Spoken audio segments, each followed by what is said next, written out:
감사합니다. 우리 옆에 있는 분들 서로 인사합시다. 반갑습니다. 잘 나오셨습니다.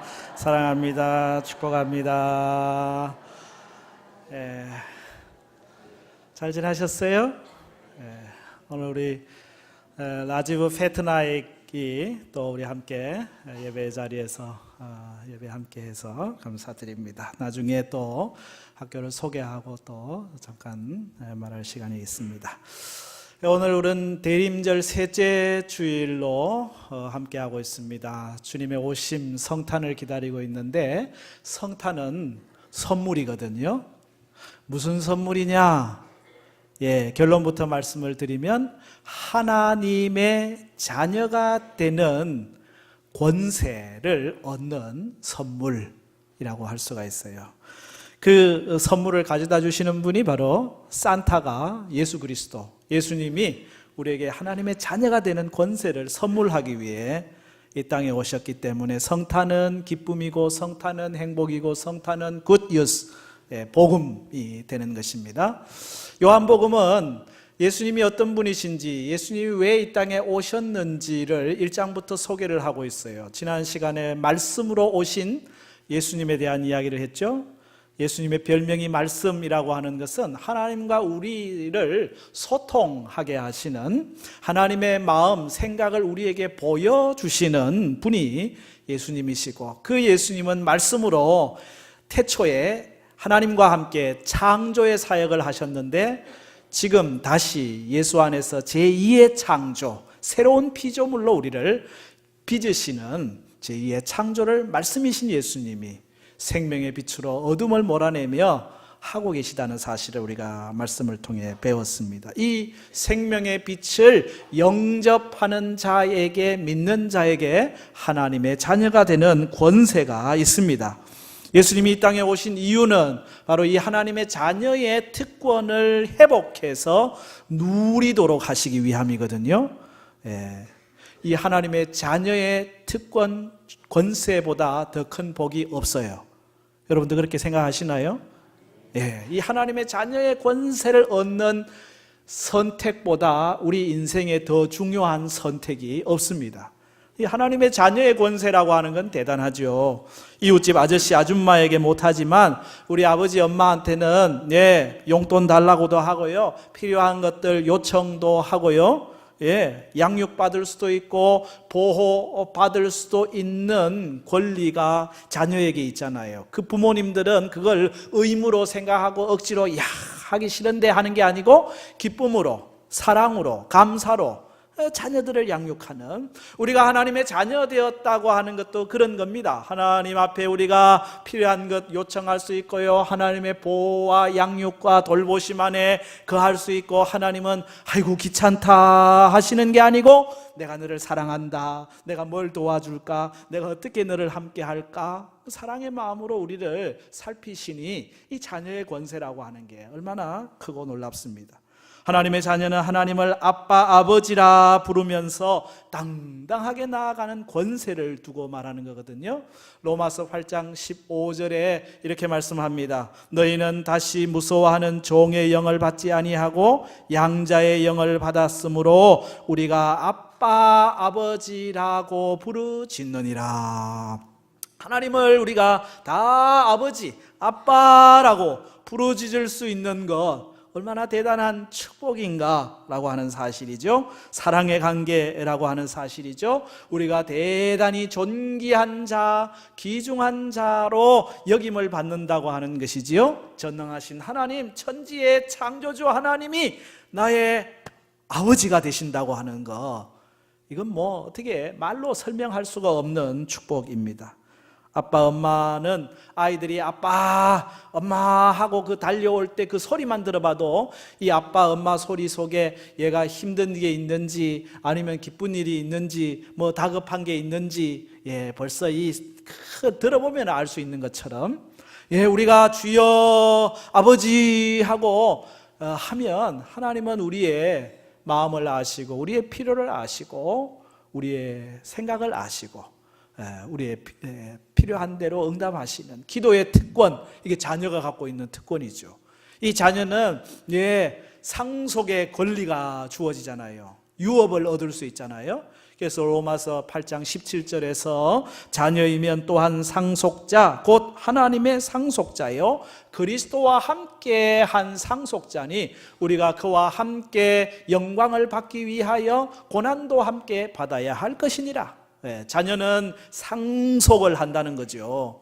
가끔 아버지가 경영하는, 어머니가 경영하는 식당이나 공장에서 일하는 자녀들, 때로는 월급 잘 안 주기도 하고 그래요. 그러나 걱정 없어요. 왜? 나중에 다 그게 자기 상속이 될 것이니까, 그렇죠?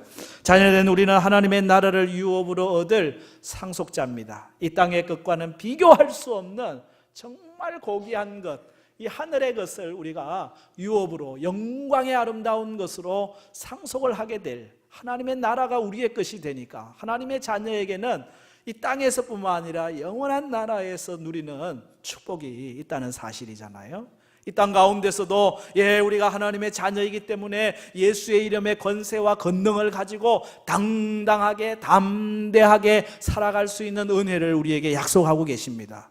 모든 어둠의 권세들을 물어치를 수 있고요, 우리를 넘어뜨리려고 하는 악한 권세에 대하여 선포할 수 있고요, 예수의 이름으로 병든 자가 치료되고 회복되고 삶의 문제가 해결되고 하나님의 은혜를 누리게 된다는 사실이거든요.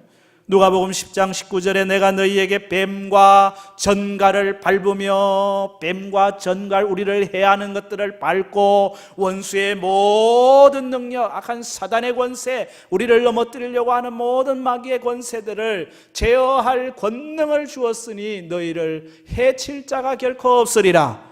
하나님이 우리에게 주신, 하나님의 자녀가 누리고 있는 특권이요 권세입니다. 예수를 믿는 저와 여러분에게 이 권세가 있다는 사실을 기억하시기 바랍니다. 잊어버리고 혹시 살고 계시지는 않나요? 어느 목사님의 한 토막 이야기인데 30년 전 신림동에서 있었던 이야기더라고요. 목사님이 할머니 집을 신방을 갔어요. 할머니 파출부 하시면서 그 추운 겨울에도 집을 냉골로 그렇게 하루하루 그렇게 살아가는 할머니 집에 신방을 가서 예배를 드리는데, 예배 드리고 나니까 목사님 오셨다고 준비한다고 이제 부엌으로 가셨어. 그래 목사님이 이제 집을 이래 둘러보다 보니까 벽에 이상한 게 붙어 있어서 자세히 봤더니 수표예요. 그 수표 금액이 상당히 많은 금액이 수표가 붙어 있어요. 그래 집사님, 할머니 집사님 불렀어요. 왜요? 그래 이제 음식 주문해가지고 자 목사님 드세요. 아니 이게 먹는 게 문제가 아니고 이게 붙어 있는 게 뭡니까 이거? 이거 별거 아니에요. 이거 빨리 대접하는 거 이거나 목사님 맛있게 드세요. 아니 먹는 게 문제가 아니고 이게 뭐냐고 다시 물어요. 그랬더니 여기 옆집에 할아버지 한 분 계셨는데 나이는 들어 병들었고 자식들은 멀리 떨어져 있고, 그래 내가 오가며 음식도 해드리고 좀 수발도 드리고 그랬더니 이 할아버지가 고맙다 그러면서 내 손에 쥐어주더라고요. 근데 종이 쪽지 하나 뭔지 나는 까막눈이라 모르고 그랬는데 이 할아버지가 금방 돌아가셨다는 거예요. 그래 이제 돌아가신 할아버지 준 건데 그래 벽에라도 붙여놓자 해가지고 붙여놓은 건데 알고 봤더니 이게 대단히 많은 금액이라는 거죠. 그리고 그 금액을 거기다 붙여놓고는 그냥 냉골에 힘들게 살아가고 있는, 우리 모르면은 그렇게 되는 거예요. 여러분, 우리에게는 하나님의 자녀의 특권, 권세가 있습니다. 그걸 모르면 그냥 벽에다 붙여놓고 우리는 쩡쩡 힘들게 주눅들어 살아가는 거예요. 여러분 안에 이 하나님의 권세를 사용할 수 있는 은혜가 있기를 축복합니다. 예수님이 이 땅에 오신 이유는 자녀의 권세를 우리에게 회복하시기 위하여 참 빛으로 오셨어요. 오늘 본문은 예수님을 참 빛이라고 소개를 하고 있는데 9절 말씀에 그렇게 이야기합니다. 9절 말씀 먼저 같이 읽겠습니다. 참빛 곧 세상에 와서 각 사람에게 비추는 빛이 있었나니. 예수님을 참빛이라고 소개를 하고 있죠. 그러면은 참빛이 아닌 가짜 빛도 있다는 얘기네, 그죠? 그렇습니다. 우리가 이래 세상을 살아다 보면요, 막 빛나요. 그래가지고 갔어요. 근데 그 빛이요, 가짜 빛이에요. 진짜 본래적인 빛이 아니고요, 사람이 만든 인공적인 빛이에요. 그 빛은요, 시간이 지나면 사라지는 빛이에요. 그 빛은요, 시간이 지나면 희미해지는 빛이에요. 그 빛은 에너지가 없으면요, 꺼져버리는 빛이에요. 그 꺼져버리는 사라지는 빛을 쫓아가고 있는 이들이 많이 있는데, 참 빛으로 예수님이 오셔서 이 빛은 세상을 밝히는 빛이고 우리의 심령을 밝히는 빛이고 우리 안에 있는 모든 어둠의 권세들은 다 떠나가게 하는 빛이고 생명의 구원을 가져오는 참 빛이다. 예수님은 이 땅에 참 빛으로 오셨습니다. 그 참 빛인 예수님이 각 사람에게 비쳤다. 이 표현이 참 재밌어요, 그죠? 그냥 세상의 빛으로 환하게 세상을 비쳤다 그렇게 표현하지 않고 각 사람에게 비치는 빛이 바로 예수님. 이 말은요, 모든 인류를 구원하기 위해 오신 예수님이 이 인류를 통째로 도매금으로 그냥 뭉뚱그려 가지고 구원하시는 분이 아니고 각 사람에게 하나하나 각 사람에게 구원의 빛을 비춰 주신다는 거예요. 이 빛에서 예외되는 사람은 아무도 없습니다. 단지 그 빛을 보고 그 빛 앞에 영접하고 믿음으로 고백하는 사람, 그 빛을 거절하고 돌아서는 사람이 있을 뿐이죠. 그 빛을 받아들이면 거기에서 구원이 있는 거예요. 그러므로 구원이란, 하나님이 우리에게 주시는 은혜의 이 빛이란 아주 개인적인 것입니다. 누구나 이 빛을 앞에 있지만은 이 구원은 아주 개인적인 거라는 거죠. 개인적인 결정이에요. 아내가 믿는다고 그래가지고 남편이 구원을 얻느냐? 아니에요. 부모님이 예수 잘 믿고 구원받았다고 해서 자녀들이 구원 얻느냐? 아니에요. 각 사람에게 비치는 빛, 그 각 사람이 이 빛을 영접하면 믿으면 구원 얻는 것이고 거절하면은 그 생명의 빛에서 멀어질 수밖에 없거든요. 그래서 두 종류예요. 거절하는 사람과 영접하는 사람. 오늘 본문에 여기 거절하는 사람 이야기가 먼저 나와 있습니다. 10절과 11절에 예수님 빛을 거절한 사람들 모습 같이 읽겠습니다. 10절, 그가 세상에 계셨으며 세상은 그로 말미암아 지은 바 되었으되 세상이 그를 알지 못하였고, 11절, 자기 땅에 오매 자기 백성이 영접하지 아니하였으나. 여기 두 가지 단어가 나왔습니다. 하나는 10절에 알지 못했다, 11절에는 영접하지 않았다. 이 하나님의 거절의 모습이거든요. 알지 못해서 믿음이 없는 거예요. 영접하지 못해서 구원이 없는 거예요. 무지, 알지 못함이 무신, 믿음을 갖지 못하게 하는 거죠. 이 말은 세상적인 지식이나 교육의 정도를 얘기하는 거 아닙니다. 오히려 세상에 많이 안다는 사람들이 오히려 예수님을 믿지 못하는 경우가 많이 있어요. 우리는 이걸 헛똑똑이라고 부릅니다. 자기가 똑똑한 것 같은데 진짜 알아야 될 뭔가 중요한 걸 놓치고 있는 영적 무지로 살아가는 사람들이거든요. 여러분, 예수님 고향 사람들 예수님을 믿지 않았잖아요. 그런데 그들은 예수님을 잘 안다고 생각했어요. 예수 그 요셉 마리아 집에서 목수의 아들이지, 그 우리가 다 잘하는 거 다 봤지, 안다고 안다고 하는 것 때문에 오히려 예수님이 이 땅에 말씀으로 오신 하나님이시고 하나님의 아들로 천지를 같이 창조하셨고 우리에게 구원을 주시는 메시아라고 하는 영적인 것에 대하여는 무지, 알지 못하고, 그래서 그 무지 때문에 결국 예수님을 믿지 못하는 결과를 가져오고 말았거든요. 영적인 무지는 가까이 있는데도 알아보지 못하는 이 치매병과 같은 거죠. 그죠? 여러분, 치매에 걸리면요, 가까이 있어요. 같이 얘기해요. 그런데 자식도 몰라봐요. 막 한참 얘기하다가 아유, 누구시더라? 엄마, 나잖아. 딸인데 왜 나를 몰라봐? 왜? 가까이 있으면요, 몰라보는 거예요. 여러분, 영적으로 죄는 마치 치매병과 같아가지고요, 하나님을 알아보지 못하는, 우리를 지으신 하나님도 알아보지 못한다고 하는 사실이죠. 여기 영접하지 않았다. 이들이 영접하지 않았는데 예수님이 어디 로마나 미국이나 중국에 온 것도 아니고 바로 이스라엘 백성, 하나님이 선택한 그 민족 한복판에 왔거든요. 자기 땅에 자기 백성 가운데 왔는데 그들이 영접하지 않았다라고 말하고 있습니다. 거부했다, 거절했다라고 하는 거예요. 이유가 뭘까요? 그건 우리 안에 있는 죄성 때문에 그래요. 죄의 특징은 거절입니다. 죄의 특징은 거부입니다. 거절하려고 하고요, 거부하려고 하는 게 죄가 만들어낸 우리 안에 있는 특징이에요. 태초에 창세기 에덴 동산에 아담과 하와가 하나님의 명령을 거절하잖아요. 선악을 알게 하는 나무 열매 따먹지 말라 그러는데 막 마음속에는 그걸 거절하고 따먹고 싶은 마음이 막 일어나고 되어 있는 거거든요. 죄는 거절하고 거부하게 되어 있어요. 예수님의 참빛으로 오신 그 역사를 자꾸 거절하고 거부하는 거예요. 여러분이 전도해 보면 사람들이 고맙게 받아들이는 사람보다 거절하는 사람들이 더 많습니다. 그건 아주 지극히 당연한 겁니다. 죄는 이 참빛을 거절해요, 거부해요. 그러므로 전도는 뭐의 열매예요? 거절의 열매라고. 여러분도 다 거절하다가 예수 믿은 거 아닙니까? 처음부터 하고 오신 분들은 아마 아무도 없을 거예요. 아니요, 안 돼요. 우리는 대대로 불교 집안이에요. 나 일요일 날 할 일 많아요. 뭐 이렇게 저렇게 거절하다가 어느 순간 다시 오시게 된 거잖아요. 그러므로 전도하다가 혹시 거절하거들랑 아이고 이건 당연한 거다. 그래 전도자들은 그렇게 하는 거죠. 기도하고 전했는데 거절하면 기도하고 이전 것은 뭐야? 이제부터 시작이야. 그리고는 또 전하는 거예요. 거절하다 보면은 언젠가는 믿음의 자리에 이르기 때문에 그렇습니다. 믿지 못하는 게 병이라고 하는 거죠. 의부증, 의처증만 병이 아니라 영적으로 하나님의 아들이신 예수 그리스도를 믿지 못하는 것은 이 죄가 믿음을 방해하고 있기 때문에 결국 거절하게 되는 거거든요.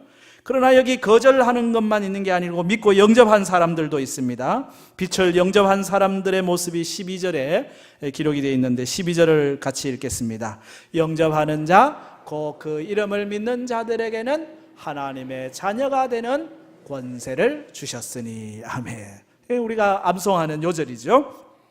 영접하는 것과 곧 믿는 자, 그렇게 돼 있어요. 이게 같은 말입니다. 영접하는 것과 믿는 것이 같은 말인데 조금 의미만, 강조점은 조금 다르죠. 여기 그 이름을 믿는다라고 하는 것은 그 이름, 바로 예수님이 이 땅 가운데 오셔서 이 땅 가운데서 행하신 모든 구원 사역을 믿는다, 그것이 실제로 있었다고 하는 사실을 인정한다라고 하는 것입니다. 그런데 여기 영접한다고 하는 것은 그 예수님을 나의 주로, 나의 하나님으로, 각자의 구주로 환영하여 받아들인다는 사실이거든요. 정말 믿음이라고 하는 건 그겁니다. 예수님이 실제로 2000년 전에 이스라엘 땅에 오셨고 그 예수님이 많은 사람들에게 아주 유명한 말씀을 많이 하셨고 또 병자들을 고치시고 많이 했던 거 나 압니다. 거기에서 끝나가지고는 안 된다는 거예요. 그 예수님이 바로 나를 위해서 십자가상에서 피 흘리심으로 내가 그 예수를 믿음으로 구원 얻는 것을 내가 믿습니다. 예수님이 나의 주, 나의 하나님입니다 하고 모셔드리는 그것이 믿음이라고 하는 거죠. 예수님을 알지만은 영접하지 않으면 거기에는 구원이 일어나지 않게 되는 거예요. 베드로는 주는 그리스도시요 살아계신 하나님의 아들이라고 영접합니다. 도마는 나의 주, 나의 하나님이라고 영접을 하는 겁니다. 여러분은 예수님을 나의 주, 나의 하나님으로 영접하셨습니까? 이건 대단히 중요한 질문입니다. 교회 생활 오래 하고 신앙생활 오래 했는데 예수님을 나의 주, 나의 하나님으로 영접하지 않은 채 그냥 종교 생활, 교회 생활을 하는 경우들도 왕왕 있기 때문에 그렇습니다. 영접한다고 하는 건 뭐예요? 예수님을 내 안에 모셔드린다는 얘기예요. 모셔드리기 위해서 먼저 해야 될 건 뭐예요? 내 안에 예수님이 들어오실 자리를 준비하는 거죠. 여러분 여기 컵이 있다고 칩시다. 이 컵에 뭐가 잔뜩 들어있어요. 그러면 거기에 다른 새 물을 담을 수가 없잖아요. 먼저 해야 될 거는 비우는 거잖아요. 그렇습니다. 우리 안에 있는 모든 내가 주인된 삶, 내 안에 있는 과거의 모든 죄악들 다 먼저 비우는 거예요. 그래서 예수님을 선포하신 첫 번째 주제는 회개하라. 그렇습니다. 우리의 과거에 하나님 없이 살았던 삶, 하나님이 나의 삶의 주인이 아니었던 삶, 그것들을 다 하나님 용서하십시오. 내가 내 주인 삼고 살았습니다. 내가 사랑하는 것 바라보며 살았습니다. 이제는 내 삶에 하나님이 우선입니다. 하나님 창조하신 하나님 섬기면서 예수님 사랑하면서 살겠습니다 하고 영접하는 것, 이것이 주를 영접하는 것이고 그게 믿음이거든요. 우리 복음성가 중에 내가 주인 삼은 모든 것 내려놓고 내 주 대신 주 앞에 나가 내가 사랑했던 모든 것 내려놓고 주님만 사랑해. 그렇습니다. 내가 주인 삼았던 모든 것 내려놓고 내가 사랑했던 모든 것 내려놓고 주 대신 주님 앞에 나가서 주님만 사랑하겠습니다. 이게 영접이에요. 내가 예수님을 영접하고 산다고 하는데 여전히 내가 내 안에 있어요. 내가 주인이에요. 내가 중심이에요. 내 목적을 위해서, 내 생각을 위해서, 나를 위해 살아가고 있다면 진짜 예수님을 영접한 걸까요? 영접하긴 했는데 예수님은 한쪽 구석에 계신, 예수님이 주인 되지 않은 삶을 살아가고 있는 건 아닐까요? 예수님을 영접한다고 하는 것은 대단히 중요한 일이고 그것이 신앙이에요. 그 영접하는 자, 그 이름을 믿는 자들에게 하나님의 자녀가 되는 권세를 주셨습니다. 하나님의 자녀의 권세, 이건 단순히 어떤 문제를 해결하는, 우리의 구원이라고 하는 것은 단순히 어떤 문제 해결이 아닙니다. 죽을 병이 고쳐지는 것이 아닙니다. 단지 죄를 용서받는 것이 아닙니다. 신분이 바뀌는 겁니다. 따라합시다. 예수를 믿는 것은, 구원받는 것은 신분이 바뀌는 것입니다. 신분이 바뀌는 거예요. 문제가 해결된 후에도, 죽을 병에서 치유를 받은 후에도, 죄를 용서받은 후에도 여전히 종으로 살고 있다면 그것은 진정한 의미의 구원이 아닙니다. 구원은 신분이 바뀌는 거예요. 하나님의 자녀로 살아가는 것, 그것이 구원이라고 하는 것입니다. 사랑과 보호의 대상, 관심의 대상, 창조주 하나님을 아버지라고 부르며 나아갈 수 있는 특권, 이게 자녀의 권세거든요. 이 자녀의 권세, 이 특권이 누구에게로부터 오는 것입니까? 나의 의지와 나의 힘과 나의 수고로부터 오는 것입니까? 아닙니다. 오직 하나님의 은혜입니다. 하나님의 선물입니다. 그걸 여기 13절은 확실하게 짚어놓고 있죠. 13절 말씀 같이 읽습니다. 이는 혈통으로나 육정으로나 사람의 뜻으로 나지 아니하고 오직 하나님께로부터 난 자들이니라. 아멘. 하나님의 자녀가 되는 것은 혈통으로 된 게 아닙니다. 육정으로 된 게 아닙니다. 사람의 뜻으로 된 것도 아닙니다. 이 말은 뭘 얘기합니까? 혈통은 말 그대로 혈육관계죠. 혈육관계로 우리가 구원 얻는 게 아니라는 거예요. 내가 어느 민족 또 어디 집안 출신이냐 상관없는 겁니다. 유대인이기 때문에 당연히 구원받는다? 아닙니다. 목사 가정에 태어났기 때문에 당연히 구원받는다? 아닙니다. 혈통으로 된 게 아니라는 거예요. 육정으로 된 것, 육체의 욕심, 욕망으로 된 것도 아니라는 거죠.